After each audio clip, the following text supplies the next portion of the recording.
morning, students. So today we will start our next part or next topic of chapter number 6. In the previous we have discussed about the Lange law, electromagnetic induction. So today we will do the next topic of this chapter, chapter number 6. So the next topic is Lange law in accordance with the law of conservation of energy. So first of all, what is law of conservation of energy, which we have studied in class 11th and 9th also. So law of conservation of energy states that energy neither be created nor be destroyed, it only convert one form to another form.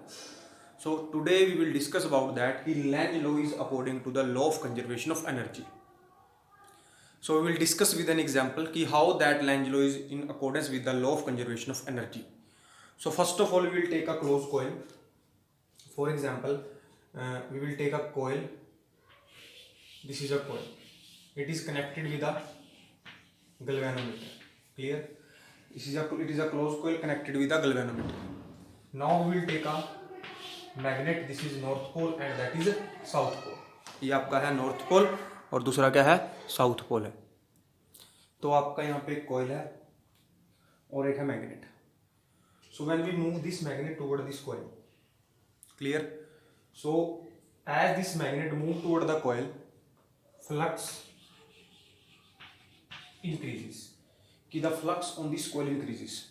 Clear? But Lange law state that कि जब आपकी magnet इसकी तरफ जाएगी, इस पे flux increase करेगा, लेकिन कोयल क्या चाहती है कि फ्लक्स डिक्रीज हो.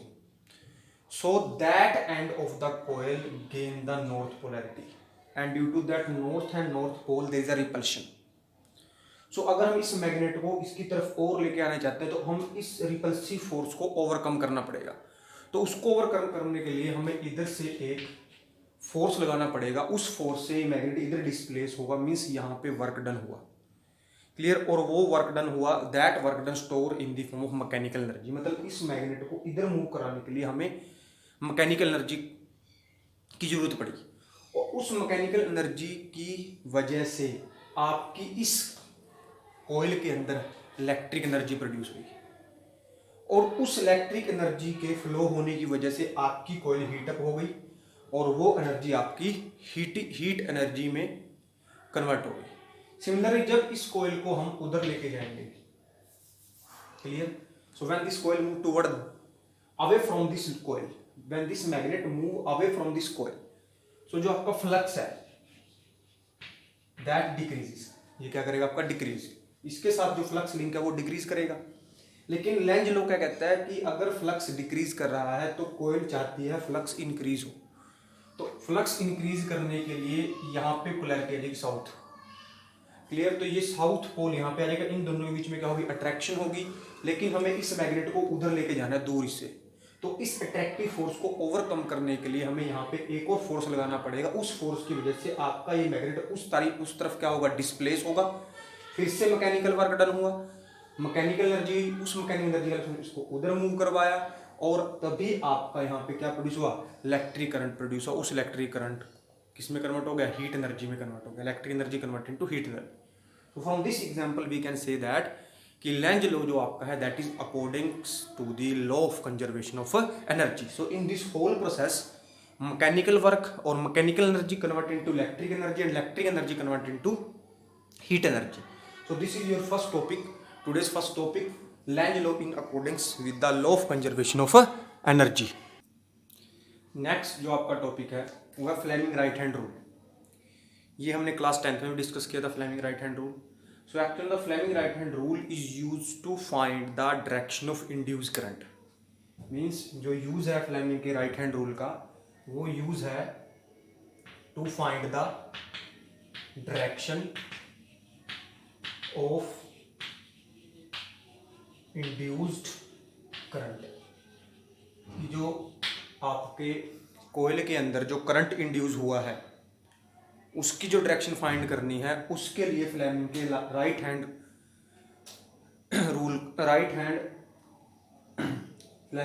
रूल का यूज किया जाता है to find the direction of induce current. अब फ्लेमिंग का राइट हैंड रूल क्या कहता है?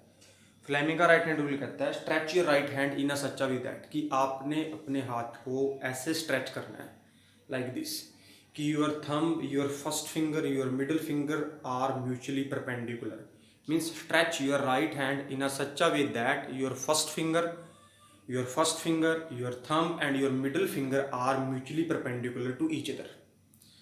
Then this thumb will give the direction of force, and this first finger is in the direction of field, and this middle finger will give the direction of current.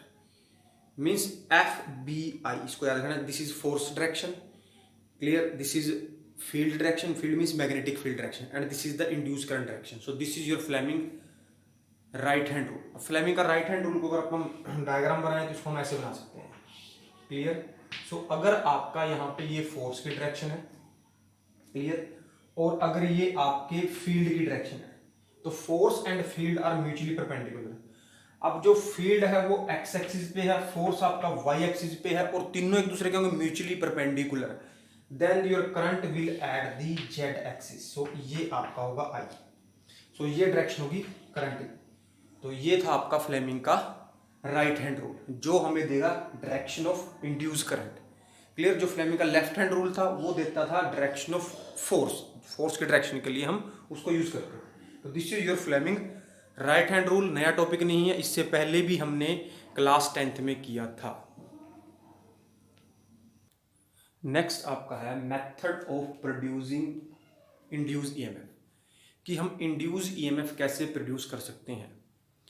तो बेटा हमने पीछे discuss किया, the induce EMF is depend on the magnetic flux, और जो आपका flux है that flux depend upon B A cos theta, clear.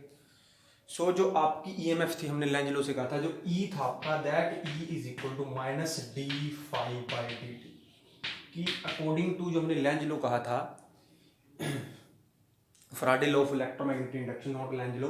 Faraday law of electromagnetic induction कहता था कि induce EMF is directly proportional to the rate of change of flux.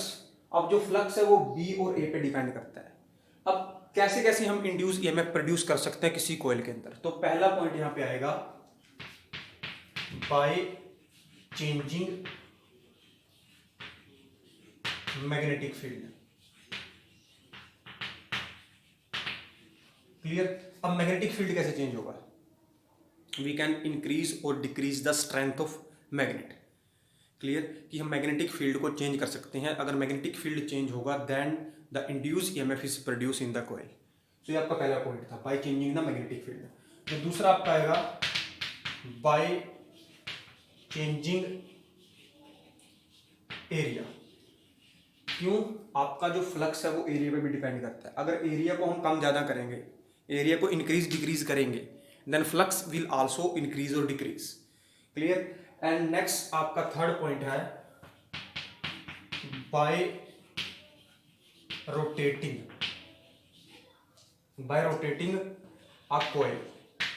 अब rotating a coil का मतलब क्या था, यहाँ पे थीटा हमने बोला था, थीटा हम ले लेते हैं क्या, अगर 0 डिग्री, तो फ्लक्स आपका मैक्सिमम था.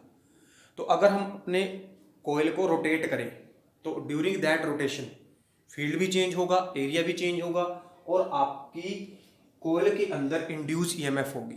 तो मेन हमने अब इस पॉइंट को डिस्कस करना है नेक्स्ट पार्ट के अंदर.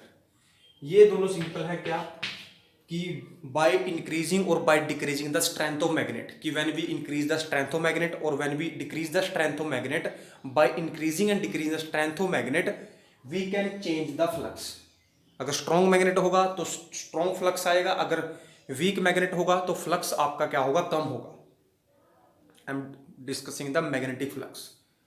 उसके बाद बाय रोटेटिंग द कॉइल, तो वही है, अगर we will rotate the coil faster, तो फास्ट से जल्दी से आपका फ्लक्स चेंज होगा, उतना जल्दी ही उसके अंदर इंड्यूस ईएमएफ होगी.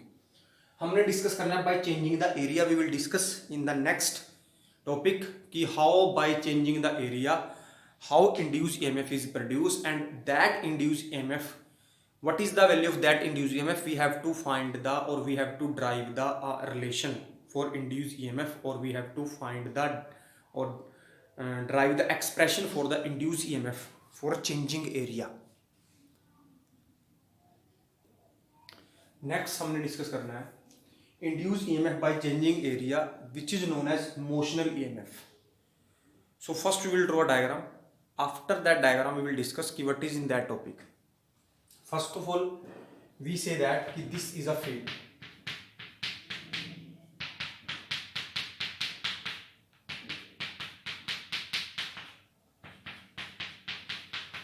ये आपका कोई मैग्नेटिक फील्ड है, uniform magnetic field which is inward, ये आपका क्या है, इनवर्ड है। Clear. And will take a coil, ये आपकी कोई कॉइल है जो इस फील्ड के अंदर है। क्लियर। ये गैल्वेनोमीटर है यहाँ पे, और इसकी जो ये लेंथ है ये एल है।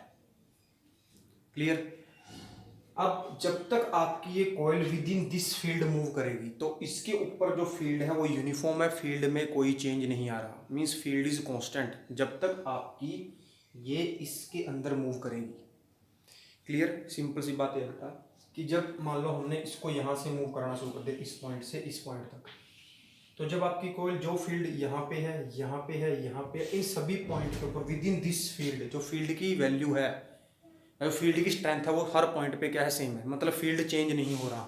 If field is not changing, magnetic field is not changing, then magnetic flux link with this coil is not changing and your galvanometer shows no deflection, then there is no current, there is no current in the coil जब तक आपकी coil इस field के अंदर move करेगी। Means यहाँ पे current produce कब होगा, when your coil is moving inward to outward और आउट टू इनवर्ड। अब हमने नेक्स्ट डायग्राम ड्रॉ करना है, this is your second diagram.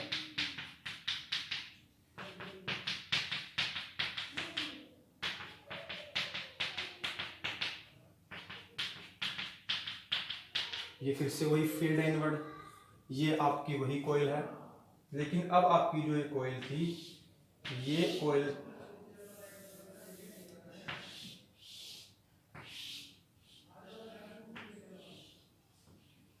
Clear, ये आपकी कॉइल ऐसे आ गई। अब हम क्या देख रहे हैं कि जैसे इस कॉइल ने इससे बाहर निकलना शुरू किया तो फील्ड क्या हो गया, देखो पहले तो इस पूरे एरिया के ऊपर फील्ड एक्ट कर रहा था, लेकिन अब सिर्फ इतने एरिया में फील्ड एक्ट कर रहा है। मीन्स जो फील्ड है वो कम हुआ, फील्ड कम हुआ तो फ्लक्स कम हुआ। मीन्स पहले क्या थी, इसमें से सारे में से फील्ड की लाइन पास कर रही थी, लेकिन अब इसके कुछ पार्ट में से फील्ड की लाइन पास करें, इसका मतलब इसके ऊपर जो फ्लक्स लिंक था वो चेंज हो गया।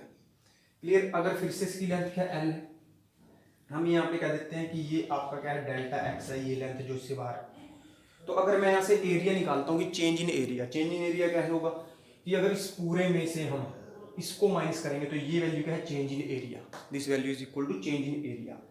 तो यहाँ से जो चेंज इन एरिया होगा, change in area, that change in area is equal to area of this part. अब इस पार्ट का एरिया क्या है, इस पार्ट की लेंथ मान लो ये एल है, ब्रेड्थ इसकी क्या है, डेल्टा एक्स है, तो it will become L into में डेल्टा एक्स। और आपका जो ये एरिया है वो चेंज मतलब डिक्रीज कर रहा है, नॉट इंक्रीजिंग। अगर कोई इनवर्ड आ रही है तो इंक्रीज करेगा, अगर कोई आउटवर्ड जा रही है फील्ड से तो वो डिक्रीज करेगा। So decreasing area is taken as negative, decreasing area को हम क्या लेंगे, नेगेटिव लेंगे। इसके बाद हमने तो ईएमएफ निकाल ली, क्या निकाली हमने, ईएमएफ। तो first we have to find the flux. तो फ्लक्स क्या होता है, B A cos theta, this theta equal to 0, then flux comes out to be B A. Clear? So this B remain B. What is A?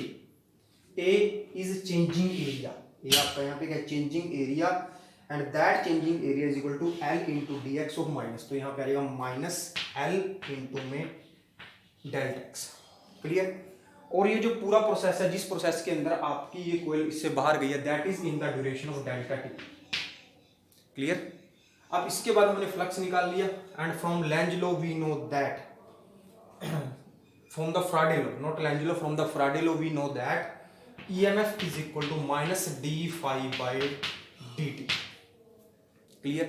So अब यहाँ पे जो B है बेटा, that B is a constant, ये B तो constant है, uniform है, तो चेंज यहाँ पे क्या हो रहा है, चेंज यहाँ पे हो रहा है एरिया। तो अब इसकी वैल्यू जो हम पुट करेंगे, that comes out to be minus d by dt of that is B into में माइनस एल इंटू में डेल्टा टी, डेल्टा एक्स। और इसके बाद जब हम इसको आगे लेके जाएंगे नेक्स्ट पॉइंट पे, तो this minus and this minus became plus, so E comes out to be B into में D by D T of that is L into में डेल्टा एक्स। क्लियर। अब जो लेंथ है वो भी कांस्टेंट है, सिर्फ वैल्यू किसकी चेंज हो रही है, this breadth we can say that. तो ये ब्रेड्थ की जो चेंज वैल्यू है यहाँ पे आपका आ जाएगा बी एल। क्लियर। और यहाँ पे आपका जो अगर हम कह देते हैं delta T approaches to zero, तो आपका जो D five by that is D T can be written as delta T, that is change in time, तो this can be written as delta T. तो यहाँ पे आ जाएगा आपका delta X divide by delta T. Clear. अब x यहाँ पे क्या है, that we can say that ये इसकी डिस्प्लेसमेंट है, दैट इज डिस्प्लेसमेंट अपॉन में time. So displacement upon time is known as velocity. तो जो आपकी ईएमएफ है वो बन जाएगी B L V. So this is known as motional EMF. इसको हम क्या बोलेंगे, motional EMF which is equal to B L V. अब हमने ईएमएफ निकाल ली। इफ वी से दैट कि जो हमने कॉइल ली थी जिससे गैल्वेनोमीटर कनेक्टेड था, उसका जो रेजिस्टेंस है वो आर है, that resistance is R, this is EMF. So we know that V is equal to I R. तो अगर मैं यहां से करंट निकाल जाता हूं तो I can be written as V by R. So what is V? V is EMF, EMF can be written as BLV divide by R। So this is the value of current flowing through that coil. सो हमने EMF निकाल ली। अब EMF बेटा आप लोगों ने याद रख लेना, EMF is equal to BLV। याद रखें जो फोर्स था आपका वो था BQV, फोर्स आपका क्या था BQV, force experience by charge particle. अब जो आपकी ईएमएफ है वो है BLV, मींस जहां पे अगर चार्ज के ऊपर फोर्स की बात करेंगे तब आपने वहां पे क्यू लिखना है, और अगर ईएमएफ होगा तो वो लिखेंगे BLV। अब ये था, इसको मूव करवा दें। नेक्स्ट टॉपिक हम देखेंगे when a conductor is rotating in a field, तब आपकी ईएमएफ क्या होगी। नेक्स्ट हम डिस्कस करेंगे कि when a rod is rotated in the magnetic field, what is the EMF. So हम कहते हैं कि ये आपकी कोई रोड है, इट्स लेंथ इज एल, ये इसका सेंटर है। Clear. So this rod is rotating in a circular path like this. Clear. So किसी टाइम पे ये रोड यहाँ पे थी, after some time it reach at that point. So जो आपका ये एंगल है ये ले लिया हमने अल्फा। क्लियर। ये एंगल हमने क्या ले लिया, अल्फा ले लिया। इसके बाद हमने निकालना है कि इसकी ईएमएफ क्या होगी। So this angle is alpha, the L is the length of the rod. Clear. So हम मान लेते हैं कि बेटा ये इतना स्मॉल है, ये it is considered as a straight line. इसको हमने क्या मान लिया, एक स्ट्रेट लाइन मान लिया। तो first of all we will find the area. So we seen here that कि दिस इज अ ट्रायंगल। आपकी ये क्या है, ट्रायंगल है। क्लियर। अब इस ट्रायंगल का एरिया क्या होगा, वो होगा हाफ इंटू में बेस इंटू में हाइट। क्लियर। अब हाइट तो हम यहां से परपेंडिकुलर ड्रॉ कर देंगे, तो ये आपका ये एल था तो ये भी क्या होगा, एल होगा। अब ये क्या होगा, ये व्हाट इज दिस। सो ये निकलेगा theta is equal to L by R. Clear. Theta is equal to L by R. तो ये जो आपका एल है बेटा यहाँ पे length of the arc, length of arc. अब ये है उस लेंथ आर्क की, ये हमने निकाली। तो ये होगा आपका थीटा इंटू में R is equal to L. अब यहाँ पे जो आपका रेडियस है, this is R is radius, वो एल है, और थीटा आपका क्या, अल्फा। तो आपकी जो लेंथ ऑफ आर्क आ गई, length of arc, this comes out to be alpha into में एल। क्लियर। सो ये लेंथ ऑफ आर्क है, लेकिन इस ट्रायंगल का ये बेस है। इस ट्रायंगल का आपका क्या है, ये बेस है। तो अगर उस ट्रायंगल का वो बेस है तो हमारा बेस आ गया एल इंटू में अल्फा या अल्फा इंटू में एल। तो एरिया जो आपका होगा that area can half into में, this is alpha L into height. और जो आपकी ये हाइट है, यहां से जब हम परपेंडिकुलर ड्रॉ करेंगे तो ये भी आपका एल है। Clear. So it's comes out to B L. So आपका जो एरिया आ गया वो आपका आ गया half alpha L square. Clear. उसके बाद हमने निकालना है यहां से, वी कैन से दैट ये पूरे टाइम टी में आपकी रोड यहां से यहां चलेगी। मतलब ये ओ था मान लो, सॉरी ये ए ओ था, ये आपका ए है और ये बी है। तो जो ए से बी गई है that is with interval of time T. So we have to find that flux. So जो फ्लक्स होगा that is B A cos theta. We say that कि दोनों के बीच में एंगल कि जो आपका एरिया वेक्टर है और जो बी है that are in the same direction, that angle is equal to 0। So this is B A. Clear. तो जो आपका फ्लक्स आया यहाँ से वो आपका आ गया बी इंटू में ए आपका है हाफ अल्फा एल स्क्वायर, ये आपका क्या फ्लक्स। क्लियर। अब इसके बाद हमने यहाँ पे निकालना है ईएमएफ। सो ईएमएफ जो आपकी है दैट ईएमएफ इज अगेन बेटा देखो यहाँ से जब ईएमएफ निकालेंगे तो वो आपका होगा चेंज इन फ्लक्स अपॉन में टाइम। क्या वैल्यू होगी आपकी वो चेंज इन फ्लक्स अपॉन में टाइम, मतलब rate of change of flux is equal. अब जो अपना फ्लक्स आया वो आया था आपका फाई इज इक्वल टू, यहाँ से लिख रहे हैं हम half B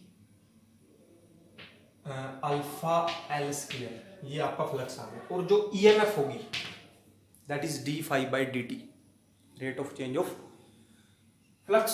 so d by D t that is of half B alpha L square. अब यहां पे हम आ जाते हैं, ना तो लेंथ चेंज हो रही रोड की और ना आपका मैग्नेटिक फील्ड की स्ट्रेंथ चेंज हो रही, तो चेंज हो रहा है दिस एंगल अल्फा। सो अब यहां से हम लिखेंगे जब यहाँ का तो हाफ आपका बाहर आ गया, बी आपका बाहर आ गया, एल स्क्वायर बाहर आ गया, अंदर आपका क्या d alpha by D t. Clear. और ये अल्फा क्या है डिस्प्लेसमेंट, कौन सी displacement, angular displacement. So angular displacement upon में time, so that is angular velocity. और अगर आपकी ये rod with angular velocity omega से मूव कर रही है so your EMF comes out to be half B L square omega. ये आपकी आ गई EMF produce in a rod when it rotates in a magnetic field. अभी आप ओमेगा को अपने अकॉर्डिंग आप चेंज कर सकते हो। ओमेगा की जगह आप 2 पाई न्यू पुट करोगे तो that comes out in the frequency, और ओमेगा को अगर आप 2 पाई बाई टी पुट करोगे तो that comes out in the form of time period. So ये आपका टॉपिक था, this is a topic when a rod is rotated in a magnetic. अब दोनों को याद कैसे रखना आपने, वो आपकी थी ईएमएफ, वो थी आपकी बी एल वी, वो थी आपकी बी एल वी। उसको भी मैं सिंपली दोनों को कंपेयर कर देते हैं। तो आपका यहां पे आया है हाफ, बस हाफ का डिफरेंस रहेगा, हाफ याद रखना है आप लोगों ने, वो अपना था बी एल वी। क्लियर। अब इस बी एल वी को अगर वी को मैं पुट कर देता हूं यहां से आर ओमेगा, तो ये बन जाएगा बी इंटू में एल इंटू में आर, आपका एल ही है तो दिस इज एल इंटू में omega, it is B L square omega. लेकिन याद रखना है कि ये आपकी है कि जब उसको हम हॉरिजॉन्टली या वर्टिकली मूव करेंगे और when it rotated here comes out to be half, और यहाँ पे B L square omega. Clear. तो ये दोनों थी आपकी रोटेशनल मोशन के अंदर क्या होगा, और आपका when it is move horizontally तब आपकी जो ईएमएफ है वो क्या होगी। तो ये टॉपिक था आपका इंड्यूस ईएमएफ और motional EMF in a rod और in a coil when it is move in a magnetic field. Next आपका टॉपिक है power dissipated in a conductor move in a magnetic field, कि जब किसी conductor को हम किसी मैग्नेटिक फील्ड में मूव करवाएंगे उसके अंदर जो पावर प्रोड्यूस होगी वो क्या होगी आपकी। क्लियर। ये टॉपिक आपका है, बिल्कुल पीछे की तरह रिपीटेड है, थोड़ा सा चेंज है वो देखना आपने। अब इस केस में क्या किया हमने, ये आपका वही मैग्नेटिक फील्ड है जो इनवर्ड है। अब यहाँ पे हमने कंडक्टर ले लिया, इस कंडक्टर की जो ये आर्म है this arm is movable, it moving with velocity भी, कि जो ये आर्म है ये आपकी मूवेबल है, ये इधर भी जा सकती है और ये उधर भी जा सकती है। अब इस मूव को मूवेबल कराने का रीजन क्या है कि जब ये मूव करेगी तो वी नो दैट कि जो आपका इस लूप का जो एरिया है वो चेंज होगा। अगर एरिया चेंज होगा तो फ्लक्स चेंज होगा, अगर फ्लक्स चेंज होगा तो इस कोयल के अंदर इंड्यूस ईएमएफ प्रोड्यूस होगी, उस इंड्यूस ईएमएफ की वजह से इसके अंदर करंट प्रोड्यूस होगा, उसकी वजह से आपका गैल्वेनोमीटर डिफ्लेक्शन देगा। क्लियर। तो हमें पता है कि when it move toward this, यहाँ पे करंट प्रोड्यूस होगा, वो करंट है जो उसकी वजह से ये कंडक्टर हीट अप होगा, हीट हो तो वहाँ पे हीट एनर्जी प्रोड्यूस होगी। तो अब हमने इसके लिए पावर निकाले कि इसके अंदर पावर कितनी प्रोड्यूस होगी, power dissipated in a conductor. So we know that कि जब इसको हम इधर मूव करवा रहे हैं तो इसका एरिया चेंज होगा, क्लियर। तो वी नो दैट फ्लक्स होता आपका है BA cos थीटा। थीटा हमने फिर से 0 डिग्री ले लेना है, तो ये आपका खत्म ही हो जाएगा यहाँ से। तो फाई आपका BA आ गया। तो ये फिर से कौन सा, दिस इज मोशनल EMF जो हम पिछले टॉपिक करके आए। तो that EMF E we have calculated BLV। Clear, हमने निकाला था BLV, निकाला था हमने पिछले पार्ट के अंदर, जैसे पिछला टॉपिक किया था वही फिर से दोबारा करोगे। फ्लक्स निकाल लोगे, दैट इज फाई इंटू में चेंज इन एरिया, तो एरिया आपको आएगा L इंटू DX। फिर आपका फ्लक्स होगा d∅/dt, फिर वहाँ पे dx अपॉन dt को हम वेलोसिटी लिख देंगे, तो आपका फिर से आपका आएगा BLV आ गया। अब इसके अंदर हम कह देते हैं if R is the resistance of this, अगर इसका रेजिस्टेंस R है तो इसका करंट आ जाएगा आपका E/R। So this E can be written as BLV divided by R। अब हमने पावर निकालनी है इसके लिए, तो जो P होगा that is VI। पावर आप दो तरीके से निकाल सकते हो, तो that is VI। तो जो पावर आपकी होगी what is V? V आपका है BLV इंटू में, और आपने जो I निकाला है वो निकला BLV डिवाइड बाय R। तो यहाँ पे आपका आ गया BLV डिवाइड बाय R। तो आपका बन गया यहाँ पे B² L² V² divide by R। So this is the power distributed in this circuit. अगर हमने फोर्स निकालना है, फोर्स, तो वी नो दैट F जो आपका होता है that is F is equal to BIL। Clear, जो आपका F होता है वो आपका होता है BIL, force experience by the this arm, that F is equal to BIL। Clear. अभी हमने थोड़ी देर पहले आई निकाला है, तो आपका जो आई था वो आपका आएगा B इंटू में, यहाँ पे आएगा BLV divide by R into में दिस स्मॉल है। तो ये आपका बन गया यहाँ से B² L² V divide by R। Clear. और हमने पावर को लिखा था वर्क अपॉन टाइम, हमने लिखा था पावर को पहले कभी, तो power work upon time, work होता है आपका फोर्स इनटू में डिस्प्लेसमेंट अपॉन में टाइम। तो this displacement upon time became velocity. तो आपकी जो पावर बन गई वो बन गई फोर्स इनटू में वेलोसिटी। ये हमने निकाला हुआ है फोर्स। तो this force is equal to B² L² V into में V divide by R। So फिर से आपका ये V और V² बन गया, तो बन गया B² L² V² divide by R। तो आप पावर को दो तरीके से निकाल सकते हो। आपने निकाल दी पावर डिस्ट्रीब्यूटेड, कुछ निकाल, लेकिन बेटा इसके बारे में आपको थोड़ा सा एक्सप्लेन करना है कि ये क्या, ये फ्री टू मूव है, फ्लक्स चेंज होगा, करंट प्रोड्यूस होगा, तो EMF प्रोड्यूस होगी, EMF है, तो हमें पता है this is motional EMF, this EMF is equal to BLV। Clear. तो ये आपने थोड़ा इसको एक्सप्लेन करना है, उसके बाद फिर आपका टॉपिक है। तो आपको EMF पता है, ये मतलब पोटेंशियल डिफरेंस पता है, आपको V की वैल्यू पता है, BLV है, वहाँ से I निकाल लोगे, I पता है तो आपको पता है पावर होता है V इंटू आई, दोनों को मल्टीप्लाई कर दें वहाँ से भी आ जाएगा। और दूसरा आपकी जो पावर होते हैं फोर्स इनटू वेलोसिटी। तो पहले फोर्स निकाल लेंगे हम, पेपर में पिछली बार पूछा गया था बेटा क्वेश्चन, इसको ध्यान से करना है आपने। फोर्स, पावर, करंट, EMF तीनों के तीनों पूछे गए थे। उसके बाद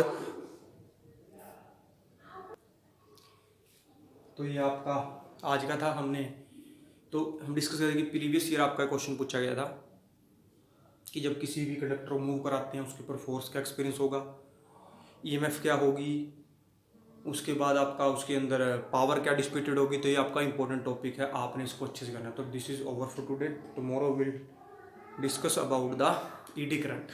clear. So this is for today, complete it, see the video and complete your that part. Thank you.